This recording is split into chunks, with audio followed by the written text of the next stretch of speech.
Hi everyone.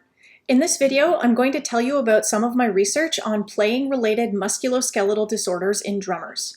I'm going to give you some background for why I did the study and take you through how I collected the data, the main findings, and their implications. As I mentioned in the previous video, given that a big part of my education and training is in ergonomics and injury prevention, I had decided that this would be a good jumping off point for me to get into this area of research. I was curious about drumming-related injuries, specifically playing-related musculoskeletal disorders, or PRMDs for short. I'm not talking about acute injuries like bashing your knuckles on the rim of your snare. These disorders, also known as repetitive strain or overuse injuries, develop over time as a result of playing the drums and interfere with your ability to play the drums at the level to which you are normally accustomed. They include conditions like carpal tunnel syndrome, tendinitis, and bursitis. We've all heard of drummers who have faced potentially career-ending PRMDs. Maybe you've even experienced one yourself. But just how common are PRMDs in drummers? What are the most common injuries? What are some of the factors that might make drummers more or less likely to develop them?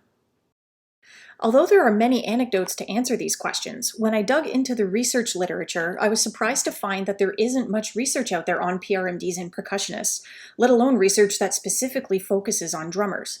And the research that does exist is difficult to apply to drummers for a variety of reasons. So I thought to myself, okay, I guess this is where we start. I'll do my own study to find the answers to those questions.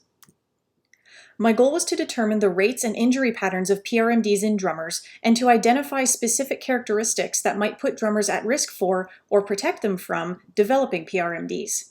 This would help me give drummers evidence-based answers to the questions I mentioned earlier. This video will focus on the results relating to the rates and injury patterns. To collect the data, I developed an electronic survey that included 3 types of questions. The first section asked about respondent characteristics, such as age, gender, and years of playing experience. The second section asked participants about their experiences with PRMDs. For example, their injury history, pain levels, how much the injury interfered with their ability to play, medical diagnoses received, etc. This section also included a body map so participants could tell me which body parts were affected. The third section of the survey asked a series of questions about drumming and lifestyle-related characteristics. For example, practice and performance habits, playing technique and style, drum set characteristics, warm-ups and cool-downs, exercise habits, etc. So for this study, a drummer was defined as a percussionist who exclusively plays a drum set.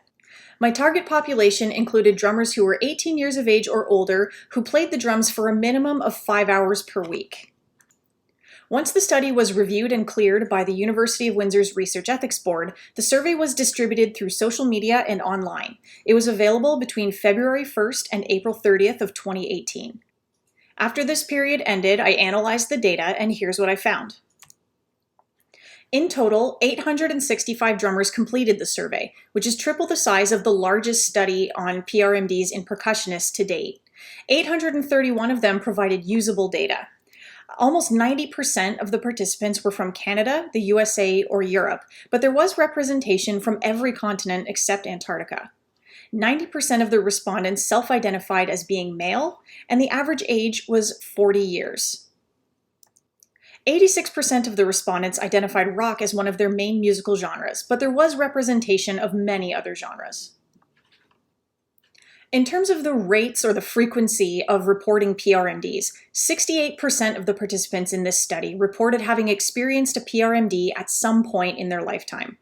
23% were dealing with a PRMD when they completed the survey. And what I found most concerning was 59% reported that they had dealt with 2 or more PRMDs in their lifetime. In terms of injury patterns, the upper limb and the back were the body regions where drummers most frequently reported experiencing PRMDs, and the wrist and the low back were the most frequently cited specific body parts where PRMDs had occurred. Less than half of the respondents who had experienced PRMDs reported that they received a diagnosis from a medical professional. I had asked the participants to list the diagnoses they received in the survey, and when I organized that data, the diagnoses reported by these participants fell into 5 main response categories. Within those categories, the 2 most frequently reported diagnoses were tendinitis and carpal tunnel syndrome. So what does it all mean? This study confirmed that PRMDs, especially those affecting the upper limb, are a significant health problem for drummers. It may seem obvious, but it was worth the effort to do this study because I now have research evidence about PRMDs that is specific to drummers and represents a broad spectrum of ages, career stages, experience levels, and musical genres.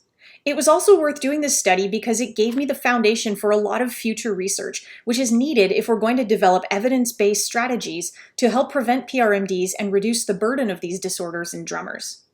Since the most commonly affected body regions were the wrist and the low back, future research efforts should focus on these areas first, and my lab has already begun follow-up studies in this direction, including analyses of the survey responses pertaining to drummer-specific PRMD risk factors, and lab-based studies where we bring drummers into the lab so we can study the mechanics of their movements while they play the drums. I'd like to acknowledge the many individuals and organizations who contributed to the success of this study, either by being part of the expert panel or the pilot group, distributing the link to the survey through their social media channels, or sharing and publishing the results. Thanks for watching, and I look forward to answering your questions during the live Zoom event, which will take place at 1 p.m. Eastern Standard Time on Friday, February the 12th. A recording of the event will be posted on Facebook. If you are seeing this after the event is over, you can also reach out to me by email or through social media.